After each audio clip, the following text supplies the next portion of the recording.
Good morning, नमस्कार, बहुत बहुत स्वागत है आपका। आप देख रहे हैं एबीपी न्यूज स्पेशल रिपोर्ट की शुरुआत करेंगे उमेश पाल हत्याकांड से जुड़ी हुई। उमेश पाल हत्याकांड ने उत्तर प्रदेश को थर्रा दिया है। जिस तरह दिन दहाड़े उमेश पाल की हत्या की गई है, प्रदेश को भय मुक्त और अपराध मुक्त बनाने की योगी आदित्यनाथ की कोशिशों को बड़ा झटका है। हालांकि हमले का मास्टरमाइंड समझा जाने वाला माफिया जेल में बंद है, लेकिन इसके बावजूद पुलिस की चुनौतियां कम नहीं है। उमेश पाल की हत्या के मामले में एक एक कर बड़े खुलासे हो रहे हैं, लेकिन आरोपी अब तक पुलिस के शिकंजे से बाहर है। इसी हाउस में कह रहा हूं, इस माफिया को मिट्टी में मिला देंगे। जगह प्रयागराज, तारीख 24 फरवरी 2023, वक्त शाम 4:56। फ्रीडम ऐप से सीखकर क्या आप पिसे हुए तेल का उत्पादन करते हैं? अगर ऐसा है तो आप अपने तेल को 1 करोड़ फ्रीडम ऐप के जो ग्राहक हैं उन्हें बिना किसी खर्चे के आप उसे बेच सकते हैं। सीसीटीवी के फ्रेम में सफेद रंग की क्रेटा कार दाखिल होती है। कार सड़क किनारे रुकती है। कार का फ्रंट डोर खुलता है, जिसमें से गन थामे एक पुलिसकर्मी संदीप निषाद निकलता है और फिर बैक डोर से फोन पर बात करते हुए हाथों में कागज थामे दूसरा शख्स उमेश पाल बाहर आता है। कार का दरवाजा बंद भी नहीं होता कि तभी घात लगाकर बैठा हमलावर उमेश पाल पर गोलियां चलाने लगता है।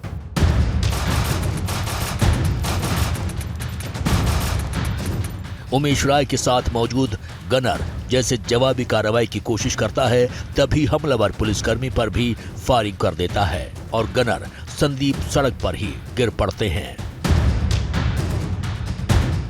हमलावरों से बचने के लिए उमेश वहां मौजूद एक तंग गली में घुसते हैं, लेकिन हमलावर उमेश की हत्या का इतना प्यासा था कि वो उमेश का पीछा कर फायरिंग करता रहा। तभी सीसीटीवी के फ्रेम में दाखिल होते हैं कई और हमलावर। कोई खुलेआम बम बरसा रहा है तो कोई धाए धाए फायरिंग। इनमें से एक हमलावर हाफ शर्ट और हाफ जैकेट पहने हुए उसी तंग गली की तरफ फायरिंग करते हुए बढ़ता है। करीब 14 सेकंड बाद ये शख्स तंग गली से वापस लौटता है। दावा है कि 24 जनवरी को प्रयागराज में दिन दहाड़े उमेश पाल और पुलिसकर्मी संदीप निषाद की हत्या का मास्टरमाइंड यही शख्स है, जिसकी पहचान असद अहमद बताई जा रही है, जो बाहुबली अतीक अहमद का बेटा है।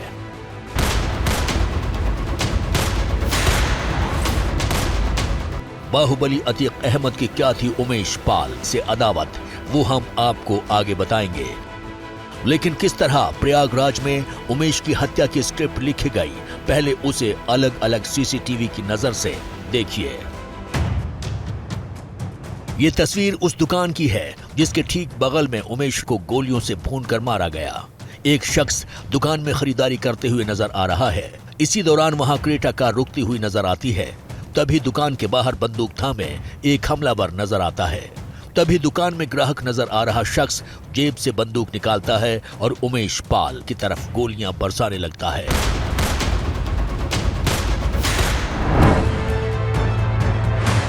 ये घटना की सीसीटीवी फुटेज का तीसरा एंगल है।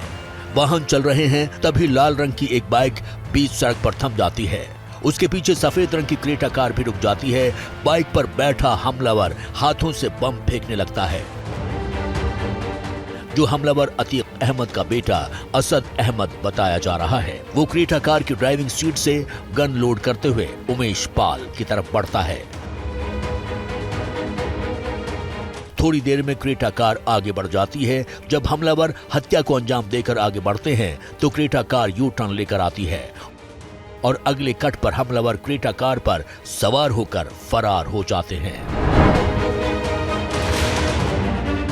उमेश हत्याकांड की जांच में जुटी पुलिस टीम ने अतीक अहमद के घर के पास से एक संदिग्ध क्रेटा कार बरामद की है।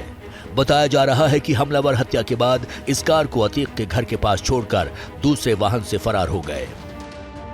और कल जब यूपी विधानसभा में समाजवादी पार्टी ने प्रयागराज की घटना का जिक्र किया तो सीएम योगी ने अतीक अहमद और सपा के रिश्तों से पर्दा हटा दिया।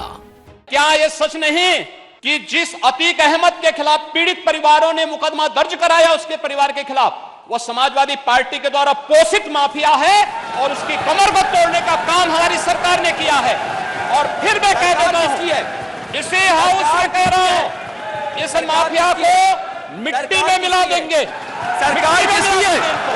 सरकार किसकी है? गफलत में हो, जितने माफिया हैं इनको मिट्टी में मिलाने का काम करेंगे। जिन उमेश पाल की हत्या 24 फरवरी की देर शाम इलाहाबाद की सड़कों पर कर दी गई, वो बीएसपी विधायक राजू पाल की हत्या के मुख्य गवाह थे। राजू पाल साल 2005 में अपने काफिले के संग जा रहे थे जब घात लगाकर उन पर हमला किया गया और उनकी हत्या कर दी गई। इस मामले में अतीक अहमद और उनका परिवार मुख्य आरोपी है।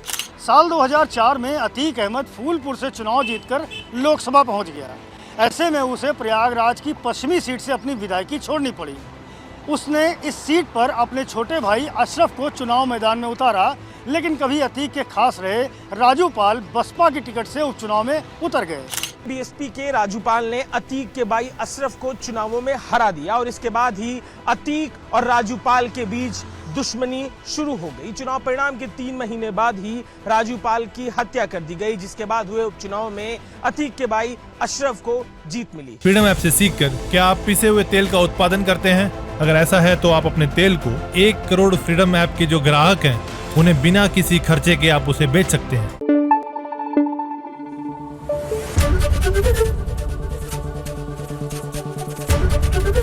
एबीपी न्यूज आपको रखे आगे।